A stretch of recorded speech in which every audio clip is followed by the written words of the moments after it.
දෙකයි හෙන්න තුන සාධාරණ මදිව සංඛ්‍යා රටාවේ අපේ ගාන පළවෙනි වශයෙන් මුල් පද තුන ලියන්න. මුල් පද තුන. එහෙනම් එන්ටරාව දාන්න. මුල් පද තුන. මුල් පද තුන ලියගෙන කවුද? T1 හොයන්න ඕනේ. T2 හොයන්න ඕනේ. T3 හොයන්න ඕනේ.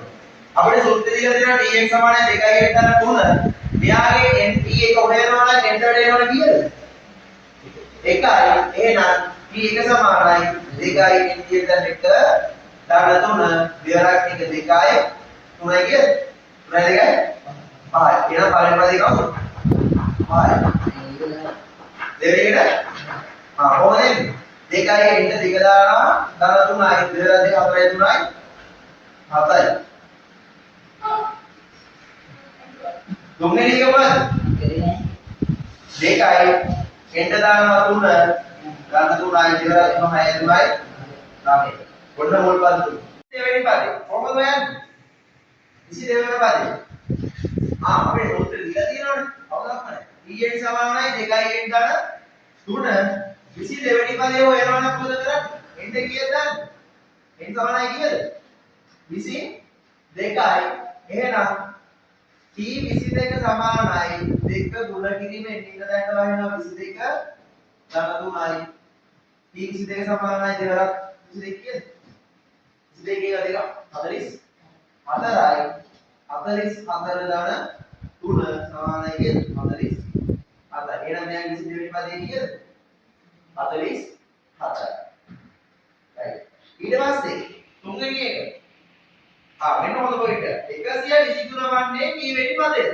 123 වන්නේ කී වෙනි පදේද? හොඳට බලමු.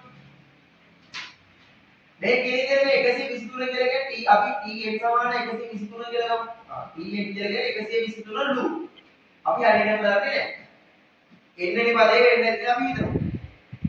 ඊට පස්සේ 123 වන්නේ කී වෙනි පදේද? එහෙනම් අපිට මෙයාගේ සමීකරණය දීලා තියෙනවා. අපි Tn වලට 123 හදාගන්න.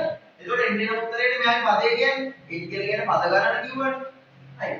එහෙනම් Tn සමානයි 2n දාන 3 එන්නොට කවදාද මේ කීයදනොට 123 සමානයි 2n ධන 3 රයිට් එන්න තනි කර ගන්න ඕනේ එක පැත්තක අනිත් පද ඔක්කොම අනිත් පැත්තට දාන්න. පදයට රයිට් ඔක්කොම එලවන්න. හොඳද නැහැ? ධන 3ක් මේ සමාන ලවල මේ බෝඩ් එකේ පෙරපුවා මොකද්ද වෙන්නේ?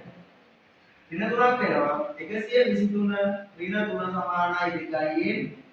එහෙනම් 123 බලනවා 120යි සමානයි 2යි n වෙනවා. ඊට පස්සේ මෙතන මේ දෙනාගේ ගුණිතයක් තියෙන්නේ. ගුණිතයක් සමානවම මේ පැත්තේ මොනවද වෙන්නේ?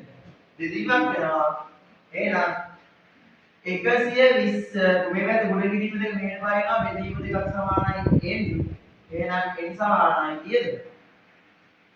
60යි. එහෙනම් 123 වෙනි කී වෙනි පදේද? 60 වෙනි පදේ. Let's go.